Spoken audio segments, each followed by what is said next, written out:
China hasn't just introduced a digital currency. It's rolled out a $1.2 trillion financial system that could fundamentally reshape how money moves across borders.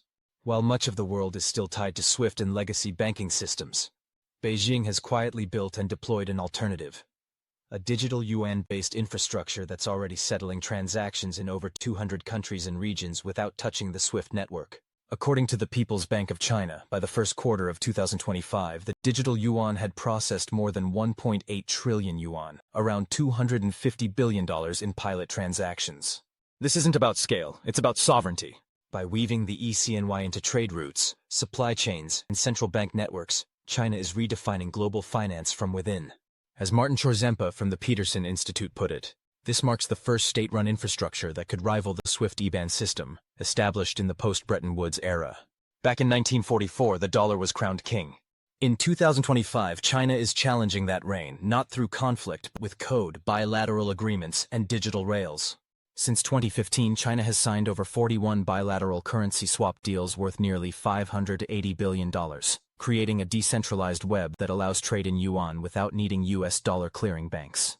By late 2024, nearly 38% of China's trade was happening outside of SWIFT, largely via the Cross-Border Interbank Payment System, CIPS, which now connects over 1,400 financial institutions across 110 countries.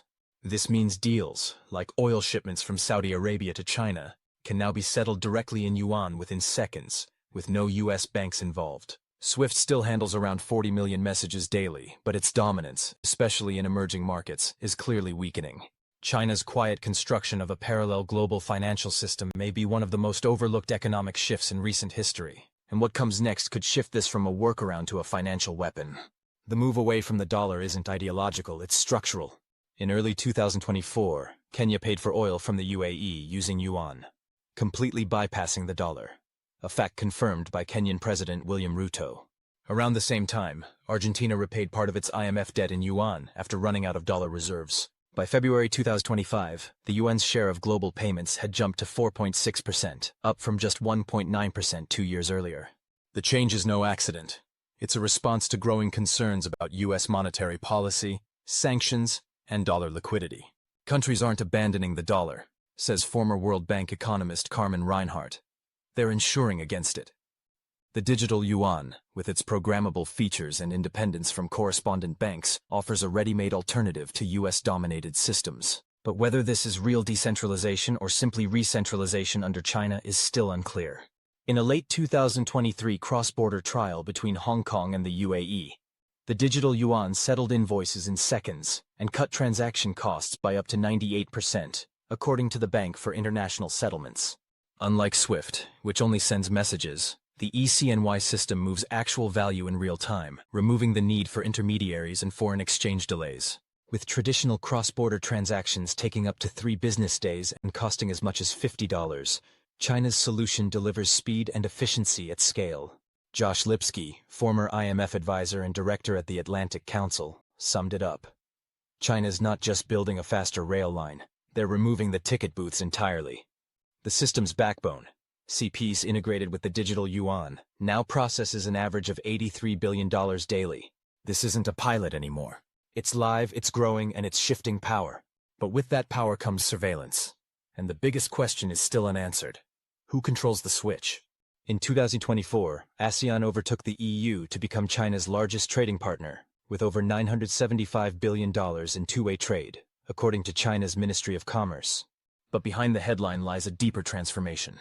More than a third of this trade is now settled in non-dollar currencies, marking a quiet but significant move away from dollar dominance. The digital yuan, or e-CNY, is at the center of this shift, expanding rapidly through regional banks. In Indonesia, QR code-based e-CNY wallets are helping small businesses bypass delays and costs associated with dollar conversions. In Malaysia, a groundbreaking partnership between Bank Negara and China's central bank is directly linked to their fast payment networks, the first such connection in the region. Beijing is no longer just exporting products, it's exporting financial infrastructure and norms. And these norms carry with them built-in dependencies. As payment rails, exchange mechanisms, and settlement systems increasingly run through Chinese platforms, regional autonomy begins to erode. Even if political sovereignty remains technically untouched, The real question now is what happens when Southeast Asia's largest economies become digitally tethered to the yuan. At that point, China's role isn't just transactional, it becomes foundational. Meanwhile, the US strategy of leveraging the dollar as a tool of sanctions is backfiring in unexpected ways. Rather than isolating rivals, it's accelerating the construction of alternative financial systems. Since Russia was cut off from SWIFT in 2022, transaction volume on China's CIPS has surged by over 90%. Reaching $83 billion a day by early 2025, according to the People's Bank of China.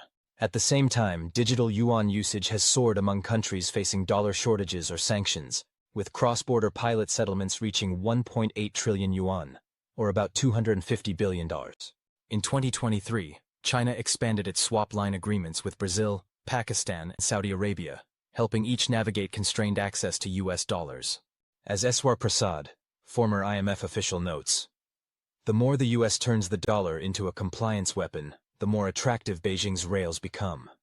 Even close US partners like Indonesia and the UAE are beginning to experiment with yuan-denominated transactions in oil and agriculture. The contradiction is striking. America's tools of financial control are now inspiring the very innovations designed to bypass it. If economic isolation sparks innovation, the next global financial revolution may not come from Silicon Valley, but from Shanghai. China's Belt and Road Initiative, with over $1.1 trillion invested across 148 countries, has laid the physical foundation: ports, railways, and highways. But the real connective tissue is financial. The digital yuan is increasingly the preferred medium of exchange in key infrastructure hubs like Gwadar Port in Pakistan, Mombasa Terminal in Kenya, and Laos's high-speed rail corridor. In these projects, contractors are now being paid in e-CNY, with funds routed through wallets backed by the People's Bank of China. More than just a currency, the digital yuan is becoming the glue of a new financial architecture, one that runs on Chinese terms. Bloomberg confirms that at least 13 nations linked to the Belt and Road Initiative are piloting renminbi-based digital settlements, with some already embedding the digital yuan, e-CNY, into sovereign debt servicing tools via smart contracts. This isn't just about finance. It's about programmable alignment, says Alicia Garcia Herrero, chief economist at Natixis. The strategic edge for China lies in more than just lending. It's about controlling how funds are spent, tracked, and potentially reclaimed. But if e-CNY effectively locks partner nations into a closed financial ecosystem, one must ask, does the Belt and Road still qualify as infrastructure development, or has it evolved into digital colonization by another name? The BRICS bloc, now expanded to include Saudi Arabia, Egypt, and the UAE, has quietly transformed into a currency innovation lab. At the 2024 Johannesburg Summit, members agreed to prototype an interlinked payment system using national central bank digital currencies, CBDCs, as clearing agents, with China's digital yuan leading in real-world implementation. According to the Atlantic Council's 2025 CBDC tracker, 4 BRICS central banks are already running cross-border pilots using non-dollar currencies. Meanwhile, SWIFT data shows renminbi usage has overtaken the euro in parts of South-South trade. This is not de-dollarization through destruction, it's fragmentation through innovation, says Josh Lipsky, director of the Atlantic Council's Geoeconomics Center.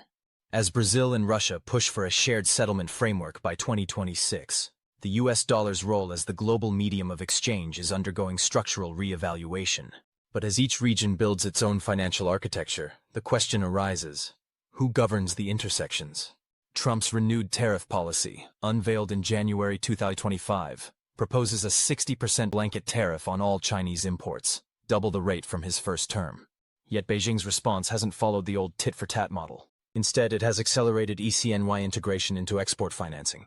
According to a Q1 2025 report by the China Securities Journal, digital yuan usage in trade settlements rose 19.3% year-over-year, with state banks offering exporters e-CNY trade credits at lower interest rates than dollar loans. At the same time, Hong Kong-based institutions like Bank of China International now offer yuan-denominated letters of credit for ASEAN shipments at up to 40 basis points cheaper than dollar equivalents, per the South China Morning Post. Tariffs may dent exports, but they're also pushing China to build a monetary firewall against U.S. leverage. Trump's economic pressure is having an unintended effect. It's accelerating the very network designed to insulate China from future pressure, notes Mark Sopel, a former U.S. Treasury official in a Wall Street Journal interview. If tariffs no longer constrain China and instead fuel the growth of alternatives, what leverage does the U.S. still possess?